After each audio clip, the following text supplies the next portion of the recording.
faster. Hello, welcome back to Tidbit of Torah. I'm so excited this week to be joined by my friend and colleague, Rabbi Salomon Gruenwald. And today we're going to be looking at Ki Tisa, which is a fascinating Torah portion in so many ways. But as we discussed in our Chavruta learning this morning, there's a lot of anger that shows up in this Torah portion. The Israelites are angry because Moses is gone too long up on the mountain with God. And they're angry at Aaron. And they want to have some sense of security or support. Then God gets angry even at the Jewish people for building a golden calf. And then Moses gets angry as he comes down the mountain and then smashes the tablets when he sees the golden calf and all the people dancing around it. So I'm wondering, Rabbi, what you make of all this anger, and what experience do you have in terms of how do we redirect our anger in both positive but also challenging ways? Thanks for having me on the show, Rabbi Shulman. I often have observed that anger is a secondary emotion. It's often a way that we outwardly express other emotions like fear or disappointment or sadness. And all of those are found in this week's Parsha.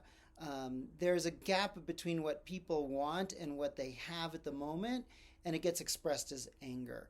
And that's often the case in life and certainly in parenting. The gap between what we want happening at any given time and what is often a source of frustration and anger. And so how do we redirect that? What are ways in which we can move forward when we have that curiosity to notice the anger in ourselves or our children?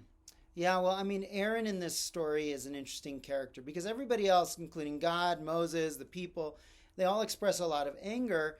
Aaron doesn't get enough credit here because he seems very passive, but what he ends up doing is redirecting that anger into something tangible, right? He recognizes that the people want something tangible to hold on to. Moses is absent, and they're feeling distant from God, and so they want something to substitute for that. And right or wrong, Aaron gives them another project to focus on.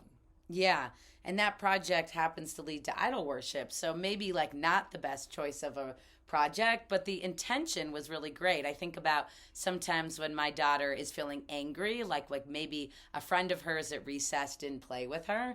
I'll try to redirect her anger by understanding what's it about into a project. So maybe she'll create a card that she'll decorate that shares with the friend how much that friendship means to her, which will help her to work through her anger, but also channel it, redirect it into a positive project. So we kind of can view the golden calf in a different way here as a sort of a kind of practice that can be positive, even if the end result here was a little bit negative. I appreciate how you are normalizing anger for all of us, and how even those smashed tablets were held as a sacred thing that the Israelites carried through the desert, which not only normalizes the anger for us, but reminds us that being able to carry it with us as something we always do, and to be able to redirect that in positive ways is something that can be something that we all can view